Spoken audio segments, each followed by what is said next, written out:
on this journey to making money while you're doing nothing, the money should not be doing nothing.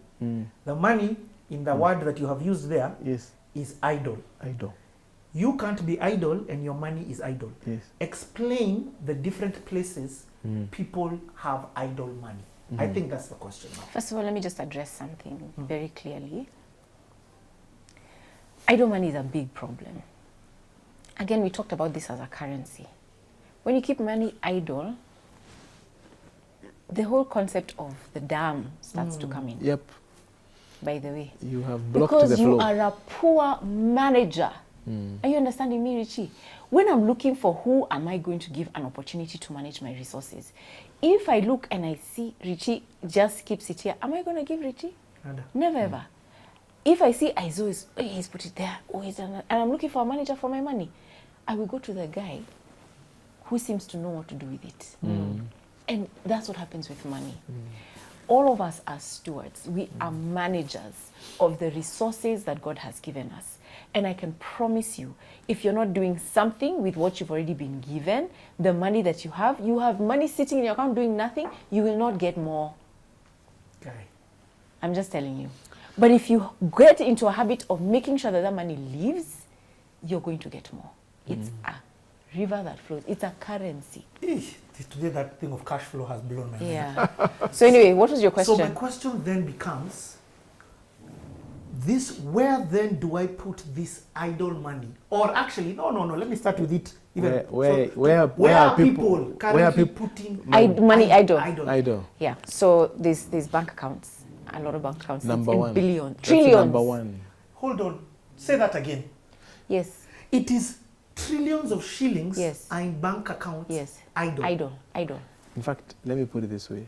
I did this study of total bank deposits in Kenya for the last 20 years. And there was no year it ever declined. Oh, wow. It has been a consistent rise. Yeah? And now it must be over 4 trillion shillings. So those are bank balances in deposits. And not being used. And probably the biggest percentage of it is not for transactions. This is the 500 bob you leave in your bank account, the 1,000 bob, and some people who just want to see a big bank balance of 3 million shillings so that they can go to the ATM and show their girlfriend, look at my bank balance. Those are the people enriching the banks, but they have formed a dam. Yeah, they have. And money is not flowing. There is no cash flow because it is not multiplying. It's a case of talents. Jesus' parable on the talents. When he gave people, the 5 people, the talents, and some hid it under the ground, others kept it, others grew it. When he came back, who did he reward? The ones who multiplied. The ones who multiplied. Because even Before Jesus, you move on, what did he call the one who did not multiply? Who put it in the ground? You wicked servant. He didn't lose the money. He didn't lose the money, but he was a wicked servant. No. Just say that again. He did not. He didn't lose the money. The money.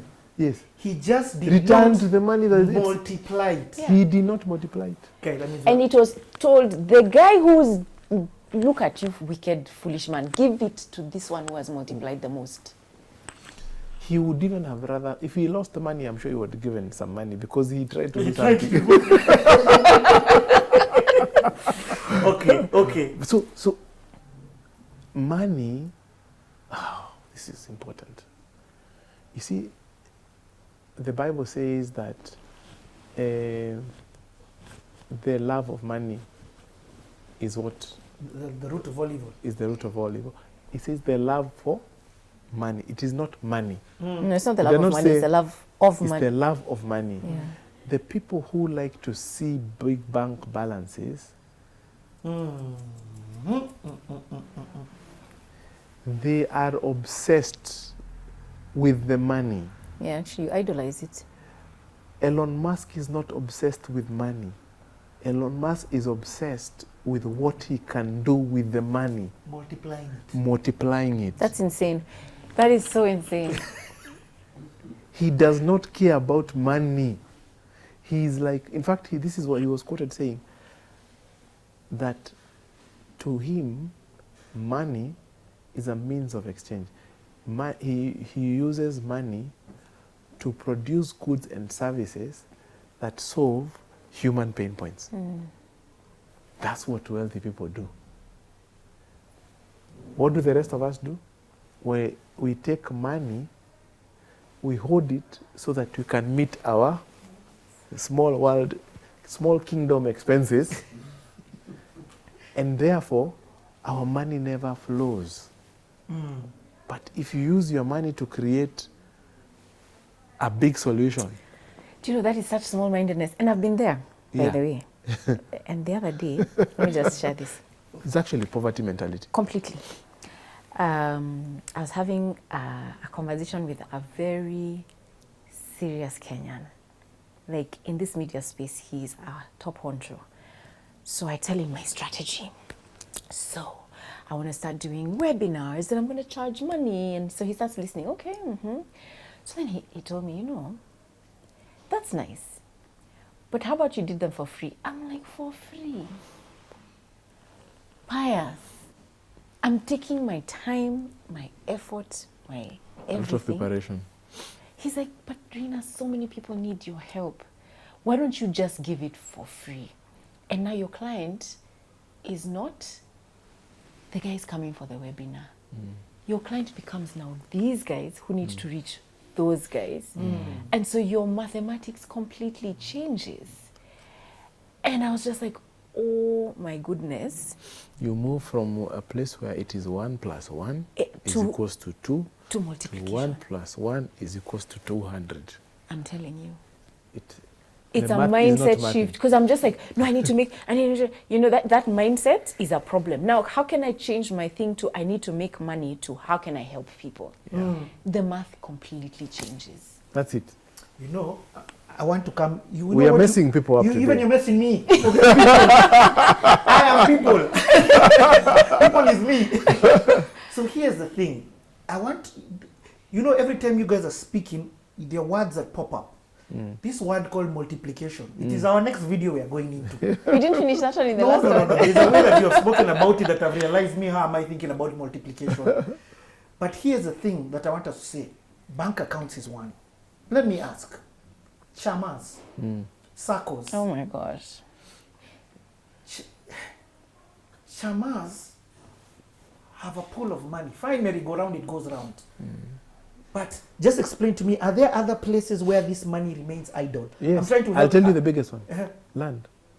Yeah, that's a big one. I was actually going to say land. Okay. Don't say that, I know. Maguta. Maguta. The biggest, the place where most of our money is lying idle is in idle land. That's a pain point, by the way. Yes. A big one.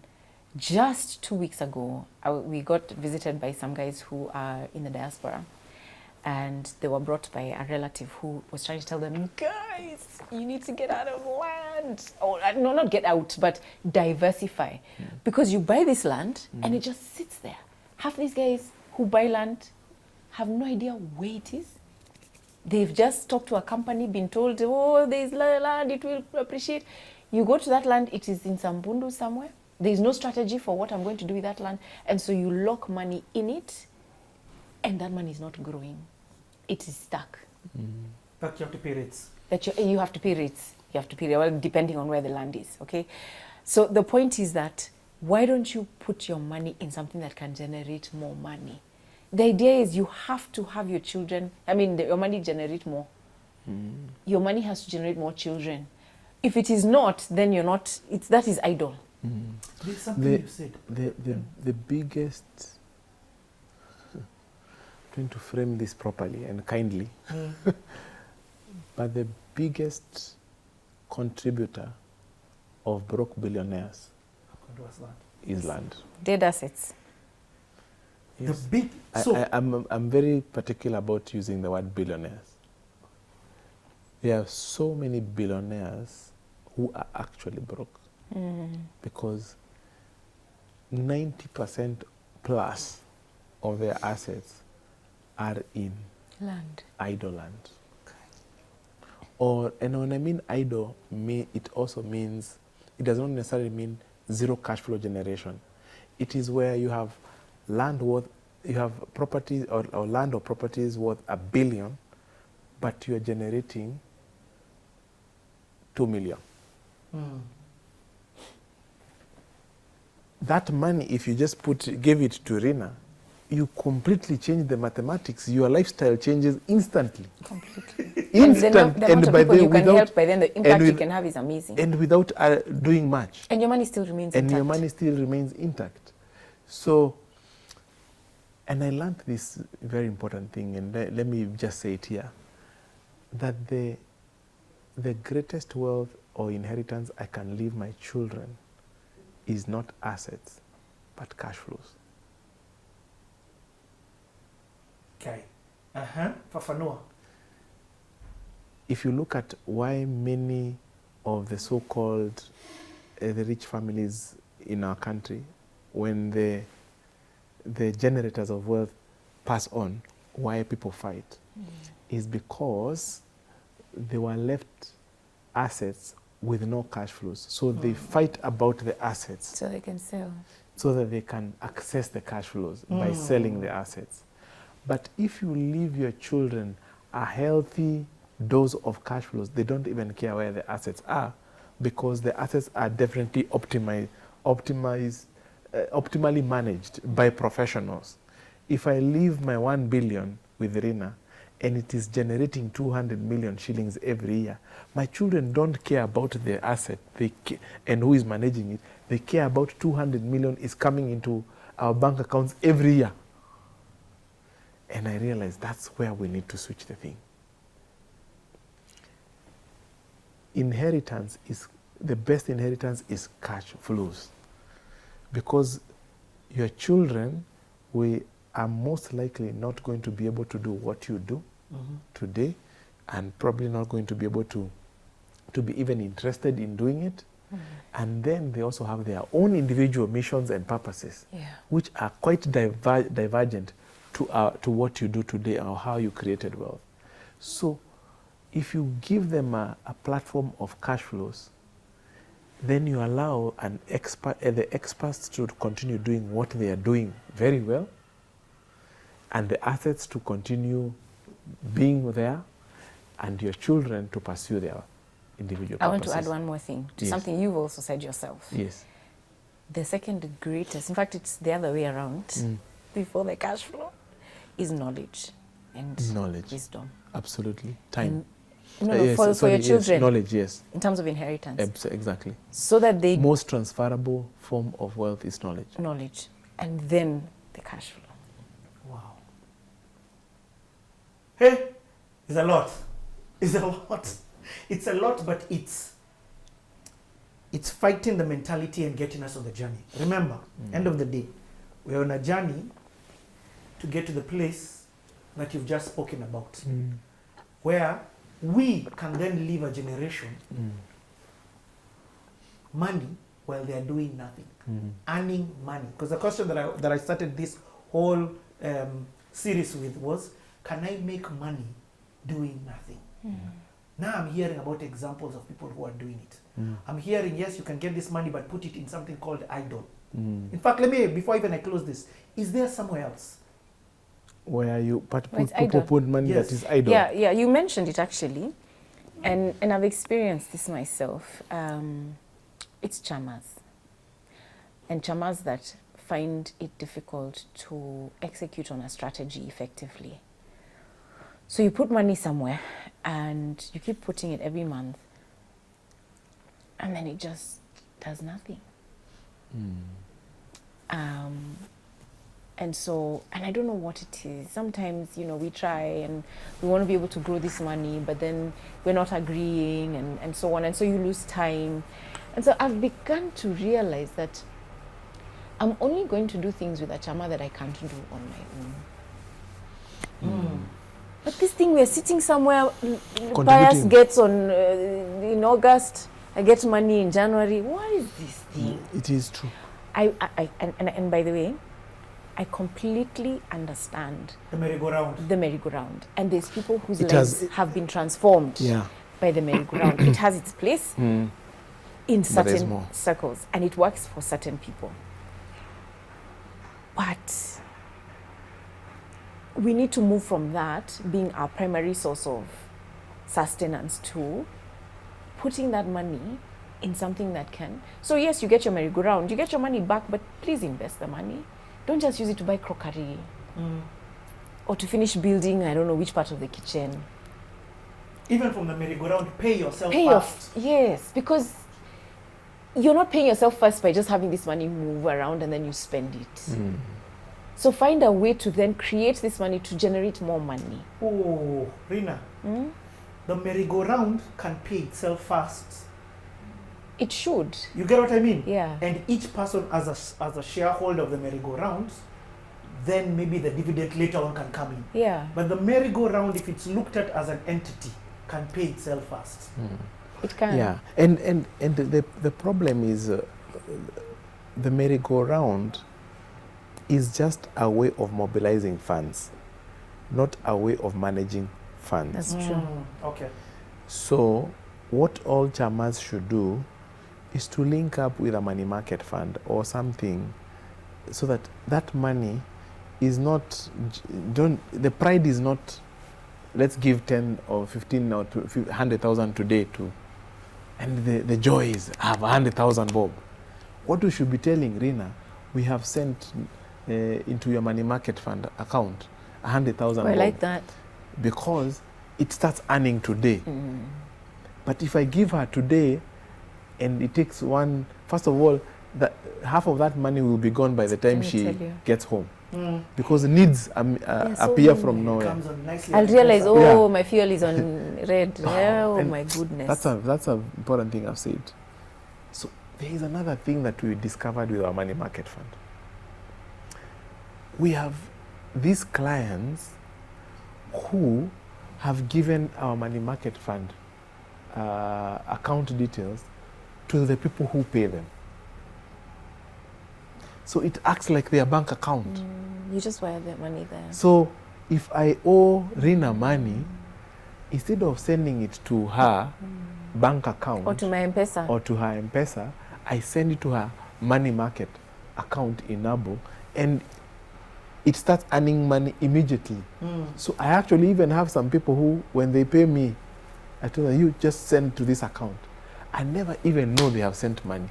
But when I look at my statement, I'm like, Allah, there was a deposit. And it is not just a deposit, it has come with children. So Oh, the my. same thing we need to bring into Chamas. We need to upgrade our Chamas. Take it now to the next level. Take it to the next level. There's Okay. a place for It's a Chamas. fun- It's just it's that a we need to. beautiful thing. Yeah, yeah. But we now need to take Yeah. Chamas to the next level where they are plugged into these financial products that are making money for them while they are having their tea, and they should be discussing returns, not principal. This applies to table banking as well. Huh? Yes. It applies to table banking Yep. as well. Yep. So here's the thing even that I know about some Chamas. Some Chamas have, let's say you're given 5 Gs a month. We are going to take a 500 shillings for that trip we are going to do. But that 500 shillings can now be sent into somewhere where it is not idle. Yes. So the concept of this episode that we've just had, the pay your money first. Yeah. That money that you pay yourself first with, the thing that comes with that money, it should never The idol. be idle. Never. That's an important one. And now I want to take it to the next level. Multiplication. Before you get there, Ah. I want to say something that I think is also very important. Once you start paying yourself first, you now need to go to another step where you need to know, to monitor how much that pay yourself first is becoming, which you call net worth. You get, eh? You need to monitor if I've paid myself first for the last 30 months. How much is it? And I like asking this question to many people. do you know your net worth? And it amazes me that people actually don't know their net worth.